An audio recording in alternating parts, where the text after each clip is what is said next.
After a long gap, I'm here. During the last meeting, I was in India. During the Eid holidays, I couldn't attend, but yes, first meeting I was here. And I'm the annual member for the new people. I'm the annual member of this Vyapar Junction. Likewise, Ankit Bhai says, I'm here for the cause. I'm from Vadodara, Gujarat. I'm living in Abu Dhabi and working for an IT company. And I'm having the family business. And we are the manufacturers and exporters of level and measuring instruments. And we are having our export all over Gulf. So when first I came to know about Vyapar Junction, I got some message on Instagram or Facebook. In those days, I was in America.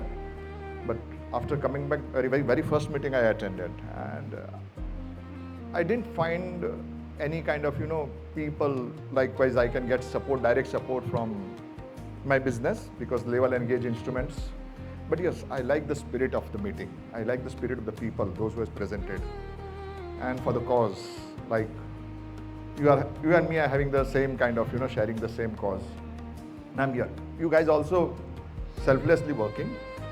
But yes, I got very inspired by Pritesh Bhai. And in Gujarati, I told at that time, Patel Baido છે. અને બોરસદની અંદર રવિશંકર મહારાજ થઈ ગયા હતા, જેમને ગુજરાતનું ભૂમિપૂજન, જ્યારે ગુજરાત સ્ટેટ અલગ થયું 1960માં, ત્યારે જેના હાથે ભૂમિપૂજન કરાયું હતું ને, એ રવિશંકર મહારાજ એમના છેલ્લી અવસ્થામાં બોરસદમાં હતા. એમને પટેલો માટે બહુ સરસ વાત કરેલી. એ બ્રાહ્મણ મૂળે, રવિશંકર મહારાજ મૂળે બ્રાહ્મણ, પણ બોરસદ એટલે પટેલોનો વિસ્તાર. અને એમને કહ્યું હતું કે જે પારકી બોર એ પટેલ.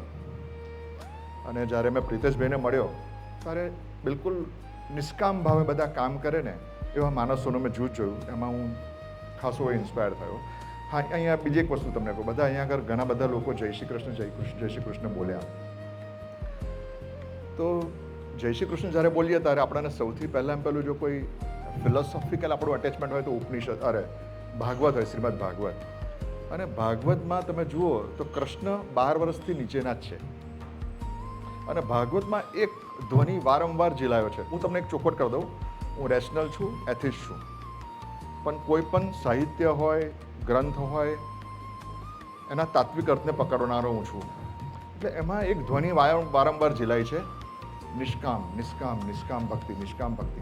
એટલા માટે તમે જુઓ કે જે સાચા વૈષ્ણવ હશે ને એ 12 વર્ષથી ઉપરના કૃષ્ણને નહીં ભજે. કેમ?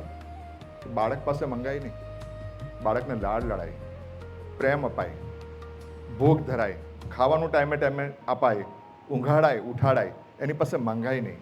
એટલા માટે વલ્લભાચાર્યજીએ જે ફિલોસોફી આપી ને બાળકૃષ્ણની, એની પાછળનું રીઝન નિષ્કામ, નિષ્કામ ભક્તિ, નિષ્કામ સેવા. અને એ ધ્વનિ જ્યારે કોઈ વ્યક્તિમાં આપણે જોતા હોય ત્યારે જ્યારે પ્રિતેશભાઈને મળ્યો અને એમને ત્યારે કહ્યું કે હું લાખ દિરામ જેવું અંદાજે જાત ઘસાયો છું ને બધા પ્રોગ્રામો 3 વર્ષ સુધી કર્યા સેલ્ફલેસલી, ત્યારે મને લાગ્યું કે આ ભાગવત જીવતો માણસ છે. ભાગવત વાંચતો, ભાગવત સાંભળતો નહીં, ભાગવત જીવતો માણસ છે. આજે એક ટફ સમયમાંથી પસાર થઈ રહ્યા છે. એટલે ફરી એક બૃહદારણ્યક ઉપનિષદનો એક બહુ સરસ કોટ છે, અહીંયા આગળ એમને સમર્પિત કરીશ અને બધાને સમર્પિત કરીશ. આપણે બધાને લાગુ પડશે. સર્વે ભવંતુ સુખીનઃ, સર્વે સંતુ નિરામય, સર્વે ભદ્રાની પશ્યંતુ માં કશ્ચિદુ ભાગ્યવેદ. એનો મતલબ એવો થાય છે કે સભી સુખી હો, સભી રોગમુક્ત હો, નિરોગી હો, सभी मंगलमय के साक्षी बने और किसी को कभी दुख का भाग्य न बनना पड़े, यही प्रार्थना है. તો દરેકના જીવનમાં બધાએ કહ્યું ને કે એક કોટ મને યાદ છે, every adversity brings N opportunity. આ વોરની ઓપોર્ચ્યુનિટીમાં, આ વોરની એડવર્સિટીમાં કે કોવિડનો એડવર્સિટીમાંથી પણ આપણે બધા ઓપોર્ચ્યુનિટીમાંથી બહાર આવ્યા છે. અને બીજું એક સરસ વાત, મેં આજે જે કોટ મૂક્યો છે, સોરી કોટ નહીં, મારું સ્ટેટસ મૂક્યું છે, મને ગમશે સ્ટેટસ વાંચવાનું. અને મારા જે મિત્રો છે always they are eager to follow my status. I am so in love with this quote. When the replacement from God arrives you will forget what you have lost. અને આઈ બિલીવ તો બધા જ જે loss કર્યો છે એને ભૂલી જશો. અને મેં પછી મારા સ્પિરિટ પ્રમાણે લખ્યું છે, trust the universe has better plan for us than the plan we have for us. એટલે થોડી ફિલોસોફિકલ વાત પર ગયો છું, પણ યસ, બધા જ આપણે બધા એડવર્સિટીમાંથી ઊભા થઈશું, ફરી બહાર આવીશું. પ્રિતેશભાઈ માટે પણ આપણે પ્રાર્થના કરીએ છીએ, તમારા બધા માટે પ્રાર્થના કરીએ છીએ. પ્રાર્થના ભગવાન માટે નથી હોતી, યુનિવર્સ માટે હોય છે અને પ્રકૃતિ માટે પણ હોય છે.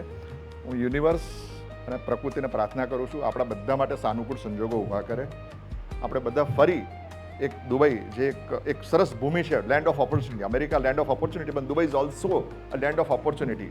અને જેટલી ડાયવર્સિટી અહીં છે ને એટલી અમેરિકામાં નથી. જેટલું રેસિઝમ અમેરિકામાં છે ને એટલું અહીં નથી. અહીંયા તો કદાચ એવું કહેવાય કે લેન્ડ ઓફ ટોલરન્સ. અને એવી ભૂમિમાં છે, આપણે બધાને બરકત આવવાની છે. I manifest it, I pray, I trust and I faith. બીજી એક વસ્તુ, સોરી, આઉટ ઓફ પોઈન્ટ જઈને તમે એવું કહ્યું કે Dubai came out of war, Dubai defend. Sorry, હા, વિથ બહુ સારા સ્પિરિટથી હું જસ્ટ કહું છું, I love this country. I love this country. આ કન્ટ્રીએ બહુ બરકત આપી છે મને.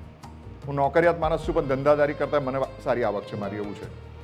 એટલે જ્યારે ડિફેન્સ સિસ્ટમ છે ને, તો defence system, the great country, the United Arab અમીરાતની ડિફેન્સ છે. It is not Dubai. Dubai, yes, is a commercial face of the country. Sharjah is a cultural face of the country. Abu Dhabi is the backbone of the country. But together it's the United Arab Emirates. અને એને આ defend કર્યું છે. અને આપણા બધાને અત્યારે safe આપણે બધા છે. That is due to country and the great leaders of the country. Thank you, મને સાંભળ્યો. થોડું કંઈક વધારે બોલાઈ ગયો તો ક્ષમા કરશો.